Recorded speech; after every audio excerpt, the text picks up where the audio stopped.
गुंदनी रियासत हरियाणा के कस्बा गोबंदपुरा के अछूत रंबू के यहाँ पैदा हुई। उसी तरह जैसे गरीबों के बच्चे खामोशी से पैदा हो जाते हैं। रात गए जब रंबू चर्च के नशे में धुत देवरी में पड़ा था और रसीली के दर्द उठा। घर में और कोई नहीं था और शदीद तकलीफ के आलम में उसने रंबू को झंझोड़ कर उठाने की कोशिश की, लेकिन रंबू तो उस वक्त अंदर सभा में बैठा दम लगा रहा था। वो आंखें बंद किए मुस्कुराने के सिवा और कुछ ना कर सका। महाराज, मैं रतन कौर हूँ, रतन कौर। और ग्रंथु महाराज उसे गौर से देखने लगे। उनकी आंखें चर्च के नशे में अंगारे की तरह दहक रही थीं। ओहो रतन कौर, यानी रानी रतन कौर। पर इस समय मेरा मन शांत नहीं है महाराज, मेरा मन शांत नहीं है। रतन कौर ने महाराज की धोती का पल्लू पकड़ लिया। महाराज उसे गौर से देख रहे थे। उनके चेहरे पर बहुत से तासरात नजर आ रहे थे।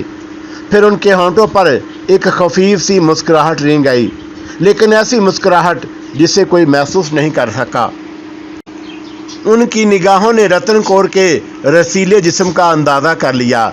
फिर वह भारी आवाज में बोले, साधुओं से क्या छुपा है रतन कौर, हम जानते हैं कि तेरे मन की शांति किसने लूट ली है। आप महान हैं महाराज, आप महान हैं, मगर तो फिक्र न कर, राजकमल का सूरज डूबने वाला है, अवश्य डूबने वाला है। महाराज, रतन कौर शिद्दते जज्बात से ग्रंथु महाराज का बाजू पकड़ लिया। उनकी आंखें हैरत व अकीदत से फैल गई थीं। ग्रंथु महाराज की महान शक्ति की और कायल हो गई थी। ग्रंथु महाराज दिलों का हाल जानते थे। ये उसके भाग थे कि उसने उनके पास आकर यह फैसला कर लिया। तब वो ग्रंथु महाराज के कदमों में बैठ गई। उसने उनके दोनों पांव पकड़ लिए और उनसे चिमट गई।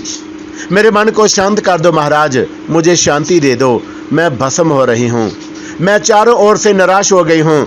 अब तुम ही मुझे सहारा दो महाराज। हम तुझे सहारा देंगे सुंदरी, उठ और हमें परख से तेरे लिए प्रार्थना करेंगे। उठ, जोख मंडल में के सामने मक्ति का नाच दिखा। महान बरमती तेरे मनोकामना पूरी करेंगी। महाराज ने रतन कौर का बाजू पकड़ लिया और फिर वह उसे उठाकर अपनी ख्वाबगाह में पहुंच गए। उनके चेहरे शैतान रक्स कर रहा था। रतन कौर जवान थी, खूबसूरत थी, खुद चलकर उनके पास आई थी। वो उसे किस तरह ठुकरा देते। हालांकि जिस वक्त उन्होंने उसको देखा था, उस वक्त उनके दिल की दुनिया अथल पथल हो रही थी। वो तो राजकमल के मुंतज़िर थे, लेकिन उस हसीन लड़की को शायद अपना का एहसास है और वो खुद चलकर यहाँ नहीं आएगी। खैर कोई हर्ज नहीं, हरियाणा के महल में जो कुछ उन्हें मिल जाए। रतन कौर भी क्या बुरी थी। उन्होंने स्याह रंग के बरहना बुत पर से पर्दा खींच दिया और फिर उन्होंने बुत के सामने हाथ जोड़े और उनकी आवाज़ उभरी, जवान बरमती, तेरी दासी तुझसे कुछ मांगने आई है। देना या ना देना तेरे इख्तियार में है। इसे देख और इसकी सुन, ये बड़ी आस लगाकर आई है। बूढ़े ग्रंथु की आवाज़ बेहद पुरअसरार थी। रतन कौर एक अजीब सी कफियत महसूस करने लगी। फिर महाराज रतन कौर की तरफ मुड़े। महान बरमती सुख का देवता है, उसके चरणों में मुक्ति दान है। साड़ी उतार दे रतन कौर, इस जैसी बन जा और फिर उनके सामने नाच। अगर तू उसे खुश करने में कामयाब हो गई तो फिर कौन है जो तेरे बराबर आ सके। इसे खुश कर दे रतन कौर, मेरा काम खत्म हो गया, अब तेरा काम शुरू हो गया। रतन कौर ने ग्रंथु महाराज के अल्फाज सुने। उसके दिल में उनकी बड़ी अकीदत थी। उन्होंने कुछ सुने बिना उसके दिल का राज जान लिया था। महान शक्ति नहीं थी तो और क्या था। चुनाचा उसने ग्रंथु महाराज के ये अल्फाज, और उसे क्या इतराज़ हो सकता था। यहाँ सिर्फ ग्रंथु महाराज थे, एक पुरुष और कौन था। और वो तो उस जंग को जीतने के लिए क्या कुछ ना कर चुकी थी। हरी नाम जैसे बुलहाउस और काबिल नफरत बूढ़े ने उसका शबाब लूटा था। आज तक उसे बेवकूफ़ बना रहा था, और अब अगर वो अपने शबाब पर नाज करती भी तो किस बरबोते पर। अब उसे पूछने वाला कौन था। ग्रंथु महाराज एक तरफ मुड़ गए थे। उन्होंने एक अलमारी से सुर्ख रंग का एक जार निकाल लिया और उससे गिलासों में कुछ शरबत उंडेलने लगे।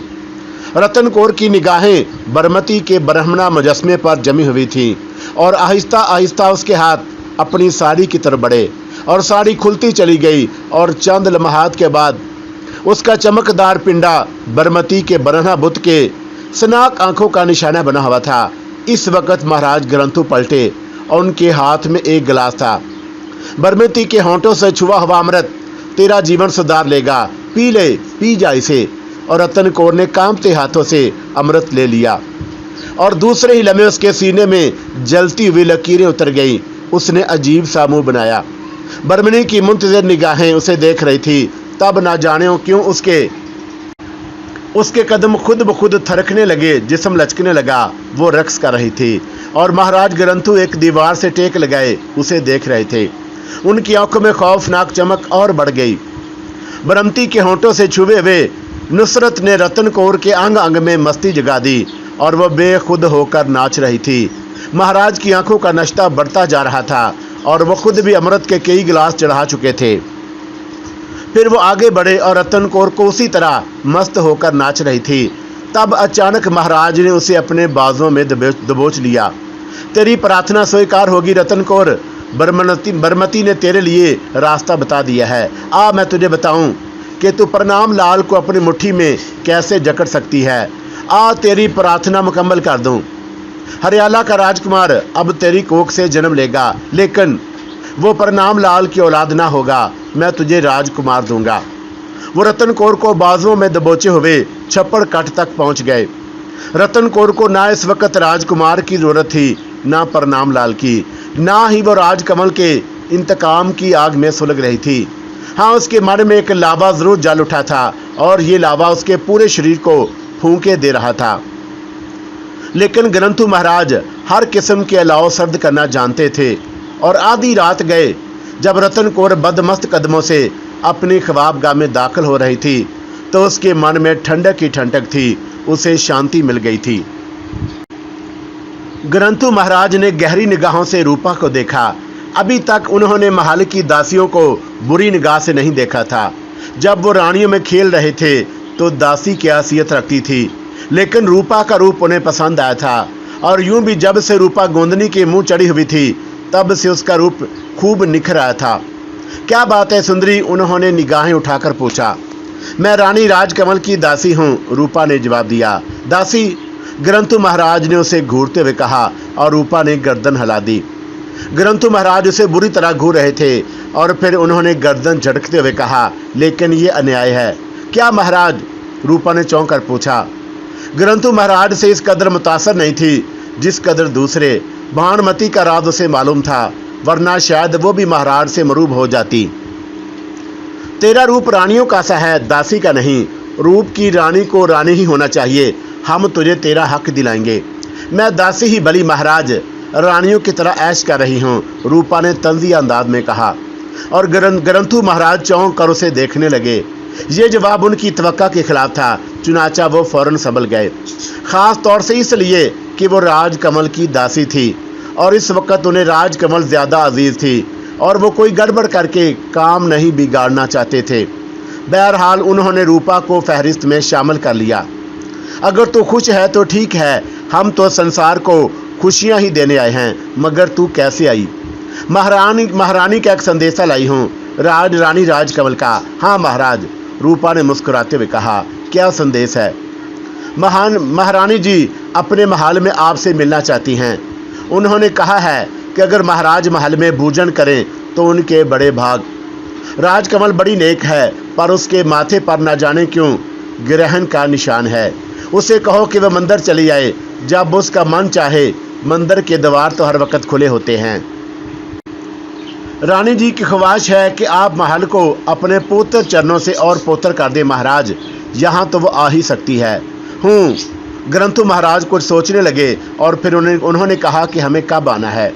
ये आपकी मर्जी है महाराज, जब आपको समय हो। महारानी तन्हाई में आपसे मिलना चाहती है, तब उसके लिए कल दोपहर ठीक रहेगी और उस वक़्त पर कोई महल में नहीं होता। ठीक है महाराज, तो मैं महारानी को यह खुशी की खबर सुना दूं। हाँ, हम कल दोपहर को उसके पास आएंगे और तू हमें साथ ले आ। हम तुझे कुछ देना चाहते हैं, महाराज ने रूपा का हाथ पकड़ते हुए कहा। इस वक्त मुझे कुछ नहीं चाहिए महाराज, आपकी कृपा का दिया हुआ सब कुछ मौजूद है। जब ज़रूरत होगी तो आ जाऊंगी। रूपा ने जल्दी से अपना बाजू छुड़ाते हुए कहा और फिर उन्हें वो प्रणाम करती हुई छपाक से बाहर निकल गई। ग्रंथु महाराज गुस्से से होंठ काट कर रह गए थे और फिर उन्होंने एक गहरी सांस लेकर कहा, ठीक है सुंदरी, तेरा बुरा समय अवश्य आ रहा है और फिर तुझे बहुत कुछ जरूरत होगी। वो गर्दन हिलाते हुए वापस लौट गए। रूपा कहके लगा रही थी और गोंदनी भी उसके साथ साथ हंस रही थी। कल महाराज से मेरी भी सिफारिश कर देना महारानी जी, बन जाऊं तो अच्छा है, रूपा हंसते हुए बोली।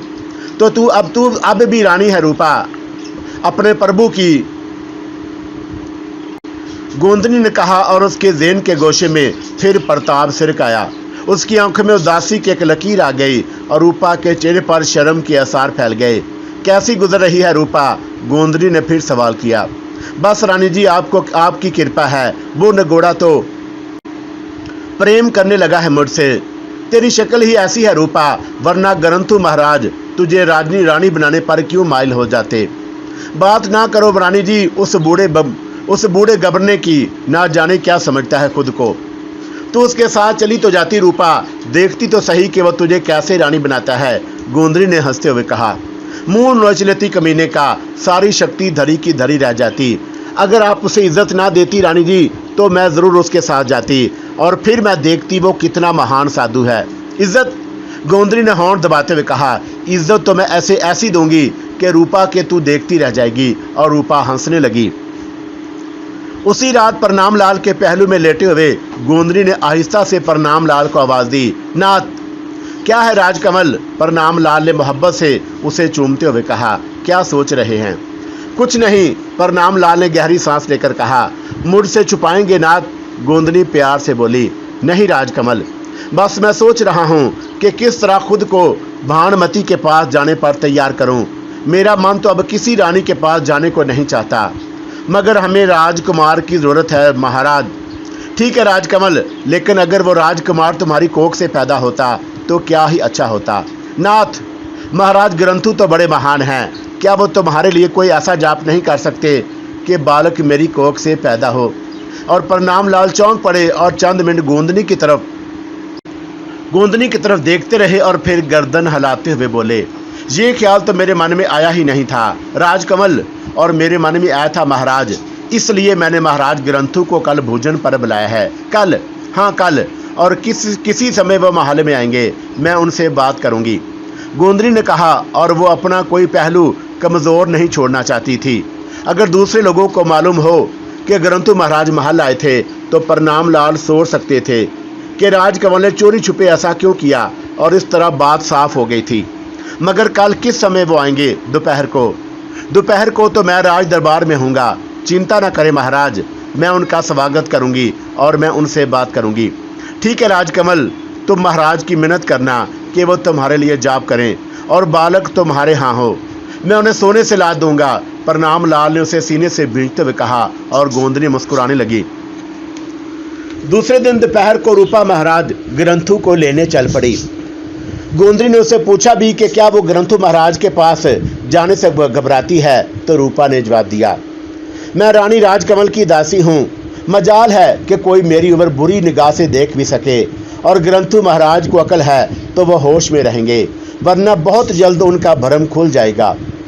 अगर ग्रंथु महाराज अक्लमंद ही थे, आज उन्होंने रूपा की तरफ कोई तवज्जो नहीं दी और वो उसे खीर को ठंडा करके खाना चाहते थे, और वह बबूत मले हुए नई धोती में राजकमल के महल की तरफ चल पड़े। रूपा उनके पीछे पीछे थी। महाराज के जिस्म से खुशबू की महक उठ रही थी। रानी राजकमल ने भोजन के कमरे में उनका इस्तकबाल किया और महाराज उसे देखते रह गए। राजकमल ने आसमानी रंग की हल्की साड़ी बांधी हुई थी। उसकी कमर में एक हल्का सा जेवर था। माथे पर सुर्ख बिंदियां लगी हुई थी, जिसमें वो बेहद सादा और बेपनाह हसीन नजर आ रही थी। ग्रंथु महाराज ने बेमुश्किल खुद को संभाला। रानी के प्रणाम का जवाब देकर वो खड़ाऊ उतार कर दस्तरखान पर जा बैठे। रूपा और दूसरी दासियां उनकी खिदमत करने लगीं। खुद राजकमल उनकी सेवा कर रही थी। तब ग्रंथु महाराज ने कहा, क्या तुम हमारे साथ भोजन नहीं करोगे राजकमल? मेरी मजाल है महाराज, मैं आपकी सेवा करके खुशी महसूस कर रही हूँ। ग्रंथु महाराज ने इसरार न किया और उन्होंने खामोशी से भोजन किया। खूब डट कर खाना खाने के बाद वो फारग हो गए। तज राजकमल ने उनसे दूसरे कमरे में चलने की दरख्वास्त की और महाराज उठकर उसके साथ चल पड़े। राजकमल उन्हें अपनी ख्वाबगाह में लाई और रूपा को उसने पहले ही से होशियार कर दिया था। चुनाचा रूपा ने कवाड़ भेड़े और अब कमरे में राजकमल और ग्रंथु महाराज के अलावा और कोई नहीं था। ग्रंथु महाराज की खुशियों का ठिकाना नहीं था। गोहरे मकसूद से इस आसानी से हाथ आ जाएगा उन्होंने सोचा भी नहीं था। और राजकमल तो बहुत कमज़ोर निकली। बैठिए महाराज, राजकमल ने अदब से कहा और ग्रंथु महाराज बैठ गए। गोंदरी उनके सामने एक जगह बैठ गई। हम तेरी सेवा से खुश हुए राजकमल, बता हमसे क्या चाहती है, उन्होंने राजकमल को घूरते हुए कहा। महाराज से कुछ ज़रूरी गुफ्तगू करनी है। हम जानते हैं राजकमल कि तू हमसे क्या कहना चाहती है। हम सोच रहे हैं कि हम तुझे क्या जवाब दें। आप कुछ नहीं जानते महाराज, मैं आपको सब कुछ बताऊंगी, गोंदरी ने मुस्कुराते हुए कहा। और ग्रंथु महाराज चौंक कर उसे देखने लगे। उन्हें पहली बार एहसास हुआ था कि बात कुछ और ही है। क्या तू हमारा अपमान करना चाहती है राजकमल? क्या तू हमारी बरसों की तपस्या, बरसों के ज्ञान को झूठा साबित करना चाहती है? उन्होंने भारी आवाज में कहा। नहीं महाराज, आपसे कुछ सवाल करना चाहती हूँ। कैसे सवाल? ग्रंथु महाराज ने गजबनाक आवाज में कहा। ठंडे दिल से महाराज, ठंडे दिल से। आप मेरे अकीदत है, मैं आपका अपमान कैसे कर सकती हूँ? तो सवाल कर, हम जवाब देंगे। सबसे पहला सवाल महाराज, राज सिंहासन के नीचे साधु को किसने डाला था? गोंदरी ने कारी वार किया और अगर ग्रंथु महाराज उसे घूरने लगे। क्या मतलब है इस सवाल का? उन्होंने पूछा। मैं उस नाटक के सवांगियों के बारे में मालूम करना चाहती हूँ जो आपने रचाया था, और कौन कौन शरीक था आपके साथ? गोंदरी ने मजबूत आवाज में पूछा। और वो कोई ऊंची जात की नहीं थी। वक़्त एक सोंगिए और एक चमारन का टकराव था जिसका बाप नामालूम। खुद रसीली भी उसके बाप की सही निशानदही नहीं कर सकती थी। चुनाचा जात की यह खतरनाक लड़की तहजीब से बहुत दूर की बात कर रही थी। तू उसे नाटक कहकर मुझे गाली दे रही है राजकमल, ग्रंथु महाराज तैश के आलम में बोले और वो कुर्सी से खड़े हो गए। बड़े छोटे दिल के हैं महाराज, एक ही वार में चित हो गए। हालांकि ये वार उस वजन का नहीं है जिस वजन का वार आप मेरे ऊपर कर चुके हैं, गोंदरी ने मुस्कुराते हुए कहा। तू पागल हो गई है राजकमल, साधुओं का अपमान ना कर, तुझे कभी माफ़ नहीं करेंगे हम। तेरी शक्ल बिगड़ जाएगी, तू नरक में जलकर भस्म हो जाएगी। धीरज रखें महाराज, धीरज रखें। आप शायद माहौल की नज़ाकत को नहीं समझ सके, समझने की कोशिश करें, सुकून से वार करें। अगर आप एक ही बात में मैदान छोड़कर भाग गए तो फिर आप वो सब कुछ कैसे कर सकेंगे जो करने के लिए आप पद्मपुर के नवाही मंदिर से यहाँ आए हैं। दर हकीकत ये दूसरा कारीवार था। ग्रंथु महाराज की अकल ठिकाने आ गई। तमाम रोबो जलाल खाक में मिल गया और वो फटी फटी आंखों से उस खूबसूरत लड़की, नहीं उस खूबसूरत नागन को देख रहे थे जो ऊपर से बड़ी सुंदर थी लेकिन अंदर से उसमें एक भी खौफनाक जहरी जहर भरा हुआ था। और अब उनकी टांगें साथ छोड़ गई थी और वो अपनी मर्जी से खड़े भी ना हो सकते थे। मैंने आपको इसलिए नहीं बुलाया महाराज कि आप भानुमति के पैदा होने वाले बालक मेरे पेट में मुंतकिल कर दें। मेरी शक्ति को कोई खतरा नहीं है। मैं कल भी महान थी, आज भी महान हूँ और कल भी महान रहूँगी। अब हाँ, मुझे आप पर तरस आता है जो इतनी मामूली सी हैसियत पर लेकर मेरे मुकाबले पर आए थे। तू कौन है राजकमल, तू कौन है? मैं शक्ति हूँ साधु महाराज और तुम मेरे सामने हकीर कीड़े हो। मैं जब चाहूँ तुम्हें चुटकियों में मसल सकती हूँ। मैं तुम्हारे बारे में क्या नहीं जानती। सुनो, तुम पेदरपुर से 12 मील दूर मंदिर में पड़े रहते थे, फिर भानुमति तुम्हारे पास गई। वो 3 दिन तक तुम्हें खुश करती रही और उसने तुम्हें एक बात पर तैयार कर लिया कि तुम हरियाणा में आकर और भानुमति को भागवती बना दो। तब तुम पूजा पाठ छोड़कर इस तरफ आ गए और तुमने राज दरबार में सांप का नाटक खेला। भोले राज तुम्हारे जाल में फंस गए और उन्होंने तुम्हें बहुत कुछ बता दिया। और महाराज, क्या मैं ये भी बता दूं कि अगर भानुमति के बालक होगा तो प्रणाम लाल का नहीं तुम्हारा होगा। मैं क्या नहीं जानती महाराज। और कल रात जब तुम भानुमति की नादानी से फ़ायदा उठा रहे थे और उसे वादा कर रहे थे कि वो बहुत जल्द प्रणाम लाल की चहेती बन जाएगी और इसका नया नाटक रचाओगे, और तब भी तुम्हें देख रही थी महाराज। मैं बहुत से लोग तुम्हें देख रहे थे और जो मेरे वफादार हैं और महाराज उन पर पूरा भरोसा करते हैं। अगर मैं चाहती महाराज तो उसी वक्त तुम्हारा भरम खोल देती, और उसके बाद तुम खुद सोचो कि तुम्हारा और भानुमति का क्या हश्र होता। मगर मैंने तुम्हें माफ़ कर दिया। मैं तुम जैसे कमज़ोर इंसान पर हाथ उठाना नहीं चाहती थी, और फिर हम सब मंदिर आ गए और तुमने मेरे ऊपर वार कर दिया। और उसके बाद चुप हो जा राजकमल, चुप हो जा, दीवारों के भी कान होते हैं, चुप हो जा, भगवान के लिए चुप हो जा। ग्रंथु महाराज के पूरे जिस्म से पसीना उबल रहा था और उनकी आंखें वहशतनाक तौर पर फट गई थीं। वो खौफ से थर थर काँप रहे थे और गोंदनी हकारत से उन्हें देख रही थी। काफ़ी देर तक खामोशी छाई रही और फिर ग्रंथु महाराज थूक निगल कर बोले, फिर तू क्या चाहती है राजकमल, और तू मेरे साथ क्या सलूक करना चाहती है? इसका फैसला आप खुद कर ले ग्रंथु महाराज। आप ही मुझे बताएं कि क्या भानुमति के लिए आपने मुझे महाराज प्रणाम लाल की निगाहों से गिराने की जो कोशिश की है, उसके जवाब में आपके साथ क्या सलूक करूं? मुझे माफ़ कर दो राजकमल, मुझे माफ़ कर दो। मैं खामोशी से यहाँ से चला जाऊँगा और मैं फिर कभी इधर का रुख नहीं करूँगा। ग्रंथु महाराज गड़गड़ाने लगे और राजकमल के होंठों पर जहरीली मुस्कुराहट फैल गई। ऐसी ओछी बातें मत करो ग्रंथु महाराज, और मैंने तो आपको मुकाबले का इंसान समझा था, मगर आप तो बहुत बुज़दिल निकले। और आपने जो विष अगला है उसके बारे में आपका क्या ख्याल है? अगर तू चाहे तो मेरा भरम रहने दे और मैं अपनी ज़ात में पलट दूंगा, और मैं किसी न किसी तरह प्रणाम लाल को विश्वास दिला दूंगा कि मेरा पहला ख्याल गलत था। बिल्कुल तेरे हाँ होगा। हाँ, ये मेरा काम है राजकमल, मैं अवश्य ये सब कर दूंगा।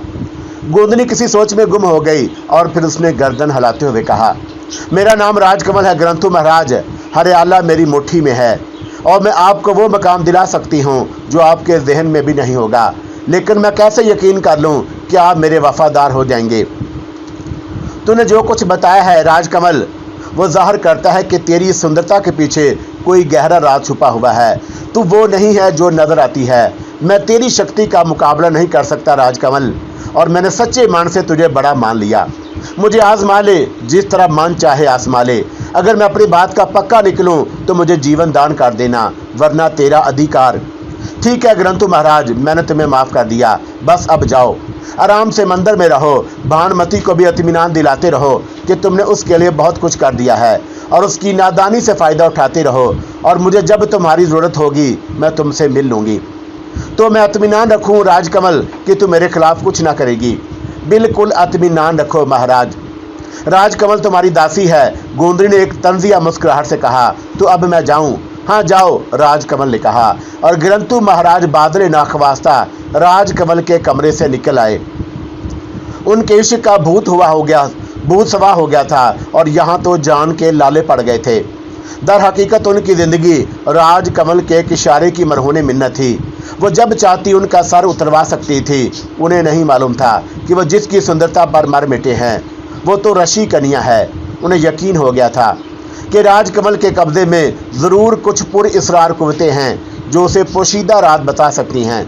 उन कुव्वतों से वो न जाने क्या क्या काम ले सकती है। उसे हासिल करने का तसव्वुर तो अब उनके ज़हन के किसी गोशे में दूर दूर तक नहीं था। ऐसी अग्नियों की चाहत भी मौत होती है। वो बदहवास से मंदिर में दाखिल हो गए। ग्रंथु महाराज कोई मामूली आदमी ना थे, और उनकी पूरी उम्र इसी चक्कर में गुजरी थी। थोड़े बहुत सिफली उलूम भी सीख लिए थे, लेकिन वो सिर्फ शोभदाबाजी की हद तक थे, और वो उन फितरों से लोगों को मरूब कर सकते थे और उनसे अपना लोहा मनवा सकते थे। बस इसके अलावा और कुछ उनके बस की बात नहीं थी, और यही काफ़ी भी था। विदमापुर से 12 मील दूर होने के उनका काम चल जाता था। राजा पद्मपुर भी उनका मुतक़िद था, और उसे कोई तकलीफ़ नहीं थी सिवाय एक तकलीफ़ के, वो ये कि वो उस भूले भटके में उन्हें कोई देहाती दोशीदा मिल जाती थी जिसे बहला फुसलाकर डरा धमकाकर वो नफस की आग बुझा लेते थे, वरना फाके। भागमती को भी जब उन्होंने पहली बार देखा था तो वो दिल पकड़ कर रह गए थे, क्योंकि वो राजा की बेटी थी। उनके बस की बात नहीं थी, इसलिए वो दिल महसूस कर रह गए। लेकिन फिर हालात ने ऐसा पलटा खाया कि भानुमति खुद उनकी झोली में आ गिरी, और ऐसे मौके से भरपूर फ़ायदा ना उठाना बहुत बड़ी नादानी थी, और ग्रंथु नाज ने यह हमाकत ना की। भानुमति की बबता उन्होंने सुनी और उसकी रूह झूम उठी। उन्होंने मुस्तकबल का अंदाज़ा लगा लिया था, और राजकमल, सुनहरी दासियाँ और फिर भानुमति। चुनाचा वो खुशी से राजमहल आ गए थे और दर हकीकत बहुत कामयाब भी रहे। प्रणाम लाल उनकी मुट्ठी में आ गया और वो जो चारों नचार उनके प्रणाम लाल से करा सकते थे, और भानुमति हर रात उनकी ख्वाबगाह सजाने को तैयार थी। और अब रतन कौर भी मिल गई थी। लेकिन राजकमल, उन्होंने पहली बार राजकमल की ताकत को माना था। जहाँ अगर उनके मुकाबले कोई हस्ती थी तो राजकमल, जो प्रणाम लाल के दिल पर राज कर रही थी। बहरहाल उन्होंने भानुमति से वादा किया था, इसलिए वो उसको पूरा भी करना चाहते थे ताकि उनकी पोजीशन मुस्तहकम हो जाए। लेकिन फिर राजकमल को देखकर वो बेचैन हो गए और उन्हें देखकर यह हसीन ताकत अगर उनके कब्जे में आ जाए तो दोहरा फ़ायदा उठाए।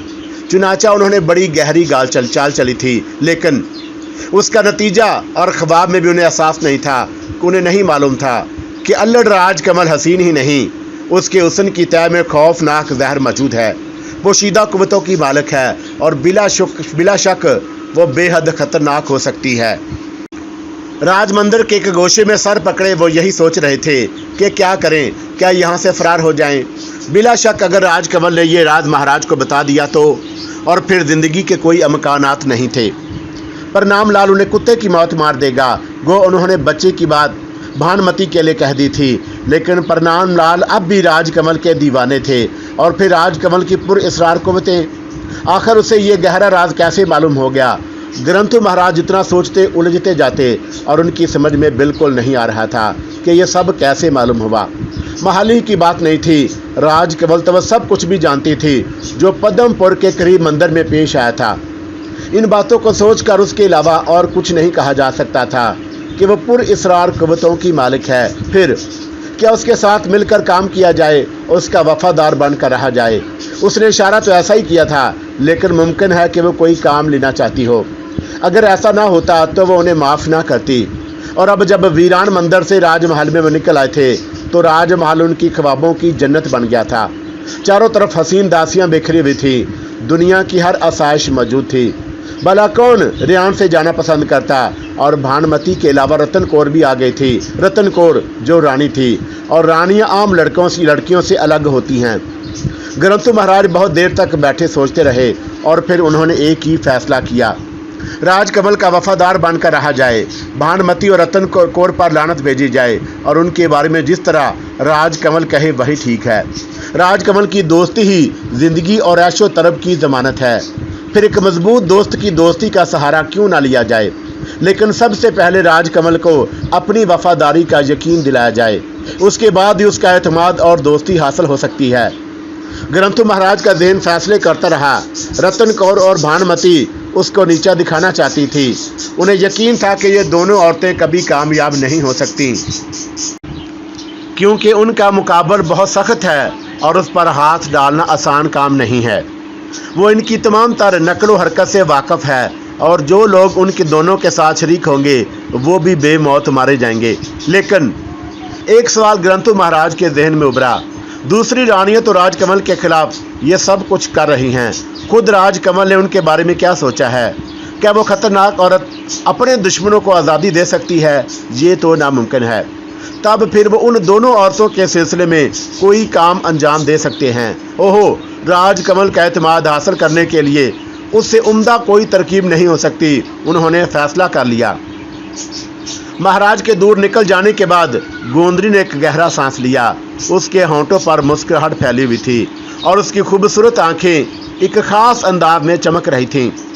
उसने एक अच्छे खासे दुश्मन को चित किया था, ऐसे दुश्मन को जो उसके लिए काफ़ी खतरनाक साबित हो सकता था, क्योंकि प्रणाम लाल उससे अकीदत रखता था।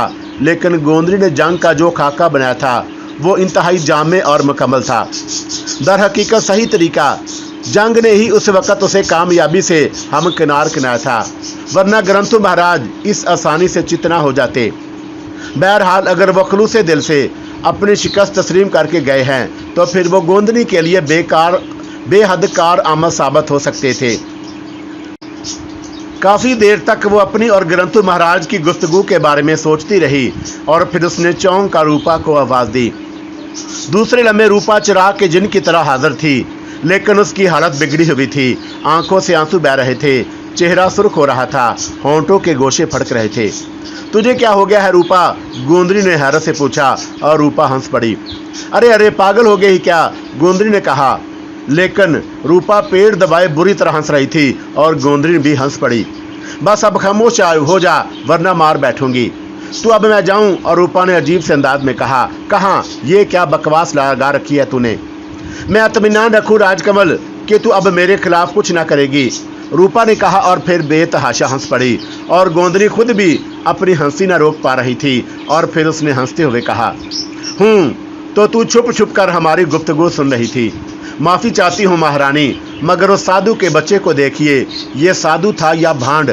एक ही हमले में हाथ पांव फैलाकर फट पड़ गया। हाय राम! रूपा पेड़ पकड़कर हंसने लगी और मुझे तो उसकी बेबसी पर तरस आने लगा था। अब ठीक बंद कर दे या? गोंदरी ने उसकी पीठ पर धूल जमाते हुए कहा। मैं तो मर गई हंस हंस कर महारानी जी, हाय राम! और मैंने किसी मर्द की, किसी औरत के हाथों ये दुर्गत बनते नहीं देखी। अब आगे की सोच रूपा, तू हमारी बातें सुन चुकी है, तू बता कि क्या उसके मन में खोट नहीं है? ये तो आने वाला वक्त ही बताएगा महारानी, पर मैं इतना ज़रूर कहूँगी कि या तो वो खुशी से भाग जाएगा वरना फिर आपका वफादार बनकर रहेगा, और मैंने उसकी सूरत पे 12 बजते देखे हैं। राजकमल किसी गहरी सोच में डूब गई और फिर उसने गर्दन हिलाते हुए कहा, हमारा ख्याल है कि वह जाएगा नहीं, और अगर चला गया तो फिर परनाम लाल की राजधानी में नहीं रहेगा। हाँ, अगर वो ना जाए तो हमारे लिए बहुत कारआमद साबित होगा। वो किस तरह महारानी? रूपा ने पूछा। ये पहले से बताने की बातें नहीं है रूपा, लेकिन तू हमारी जान से प्यारी सखी है, तू हमारा एक हाथ है, हम तुझसे नहीं छुपाएंगे। रूपा नाज करती है इस एतमाद पर, रूपा ने कहा। तूने गौर नहीं किया रूपा, जिस वक्त ग्रंथु महाराज ने बताया था कि बालक भानुमति के यहाँ पैदा होगा तो हमने बड़े इत्मीनान से सुना था, और फिर जब तन्हाई में महाराज ने तशवीश का इजहार किया था तो मैंने कहा था कि मतबे बालक से है जो हरियाला का राजकुमार होगा, तो ये भाग की बात है। मैंने महाराज को मजबूर किया कि वह भानुमति के पास जाएं, लेकिन महाराज खुद को उसके लिए तैयार नहीं कर सके। और इन बातों से तूने क्या नतीजा निकाला रूपा? मैं कुछ नहीं समझ सकी महारानी, रूपा ने गर्दन हिलाते हुए कहा। उसके बावजूद कि रानियां हमारे खिलाफ साजिशें कर रही हैं, हम उनका बुरा नहीं चाहते रूपा, हम उनके खिलाफ कुछ भी नहीं करेंगे। हाँ, अगर ग्रंथु महाराज परनाम लाल को उन रानियों का कच्चा चिट्ठा बताएं तो हम उन्हें रोक भी नहीं सकते, गोंदरी ने मैंने खेद अंदाज में कहा। और रूपा दंग रह गई। पहले तो उसकी समझ में कुछ नहीं आया, लेकिन फिर जब वो गोंदरी का मतलब समझी तो उसके जिस्म में फिरेरी सी दौड़ गई। बेशक हसीन राजकमल खौफनाक ज़हानत की मालिक थी और उसके भेजे में शैतान घुसा हुआ था, और वह कुछ सोचती थी, ज़बरदस्त सोचती थी। गोया अब वो ग्रंथु महाराज को अपना आलाकार बनाना चाहती थी। जो कुछ करेंगे ग्रंथु महाराज करेंगे, और राजकमल हमेशा की तरह मासूम रहेगी। ज़ाहिर है कि वह मासूम लड़की किसी के खिलाफ साजिश करने की अहलियत ही नहीं रखती थी। कैसे रहेगी रूपा? राजकमल ने मुस्कुराते हुए कहा। रानी जी महान हैं और मैं उनके पाँव की खाक भी नहीं हूँ, और वह साधु अब तो वह मट्टी का माधु बन जाएगा, रूपा ने कहा। और राजकमल मुस्कुराने लगी। रतन कौर को एहसास हो रहा था कि उसने एक मजबूत सहारा पकड़ा है। ना जाने उससे कबल यह ख्याल उसके दिमाग में क्यों नहीं आया। ग्रंथु महाराज महान हैं, वो बड़े ज्ञानी होने के अलावा एक शानदार मर्द भी हैं। कृष्ण नौजवान था और जब तक उसके पास जज्बात की गर्मी थी, लेकिन वो भी ग्रंथु महाराज का हम पल्ला नहीं था। उस बूढ़े तजर्बेकार को रतन कौर को पूरी आसूदगी बख्शी थी और उसे दोहरा फायदा था। रतन कौर की जवान उमंगे भी पूरी हो सकती थी और उसकी दिल्ली आरजू भी। बेशक अब वो सबको नीचा दिखा सकती है। बहुत थोड़े दिन के बाद अब हरियाणा के राजमहल पर सिर्फ उसका राज होगा, कोई उसके मुकाबले पर नहीं टिक सकेगा। वो बेचैनी से रात होने का इंतजार कर रही थी और पिछली रात को वह अभी तक नहीं भूल सकी थी। उसे जान तोड़ने वाला रक्स याद आ रहा था, और उसके बाद ग्रंथु महाराज का कवि हिकल जिस्म, और जिसने उसका अब अंग अंग तोड़ कर रख दिया था। वो मन ही मन में मुस्कुरा उठी। यकीनन साधु महाराज भी उसके इंतजार में होंगे, और वक़्त था कि गुजरने का नाम ही नहीं ले रहा था। न जाने किस तरह शाम हुई और फिर अंधेरा हुआ ही था कि उसने ग्रंथु महाराज के पास जाने की तैयारियां कर लीं। उसने 16 श्रृंगार किए और खुद को खूब आरास्ता किया, और फिर वह बाहर जाने के लिए बाहर आ ही रही थी कि निर्मला अंदर आ गई। क्या बात है निर्मला, उसने मुंह बनाकर पूछा। श्री नाम जी आए हैं रानी, निर्मला ने जवाब दिया। और रतन कौर के ज़हन में एक छनाका हुआ और उसके दिल के काविशों में नफरत उभर आई। और बूढ़ा मदकूक करी जिस्म का मालिक, और जिसे उसने सिर्फ एक ज़रूरत के तहत मुंह लगा लिया था, जो उसकी ज़रूरत बराबरी भी नहीं कर सका था, और उसका दिल चाहा कि श्री नाम जी से मिलने से इनकार कर दे, कहलवा दे कि उसकी तबीयत ठीक नहीं। लेकिन फिर उसने खुद को रोका और वो साजिशी श्री नाम से अच्छी तरह वाकिफ थी। ये बूढ़ा मकार लूमड़ी से ज़्यादा चालाक था और मुमकिन है कि उसे उस पर शुबा हो जाए और इस तरह तो भेद खुल सकता है। श्री नाम अभी तक रतन कौर के लिए कुछ नहीं कर सका था। अगर उसे शुबा हो जाए कि रतन कौर उसे छोड़कर किसी और से पींगे बढ़ा रही है, तो मुमकिन है कि वो इंतकामन महाराज प्रणाम लाल से रतन कौर का कच्चा चिट्ठा कह दे। तब रतन कौर को एहसास हुआ कि नादानी में उसने कितना बड़ा खतरा मोल ले लिया है और अब इस खतरे से निपटने के लिए क्या करना चाहिए। मैं अंदर आ सकता हूँ रानी रतन कौर, दरवाजे से श्री नाम की आवाज़ सुनाई दी और रतन कौर संभल गई। इस वक्त उसे नहायत होशियारी से काम लेना चाहिए, वरना खेल बिगड़ जाएगा। चुनाचा इंतहाई तेज़ी से उसने जहन में एक प्रोग्राम तरतीब दिया और आईने के सामने जा बैठी।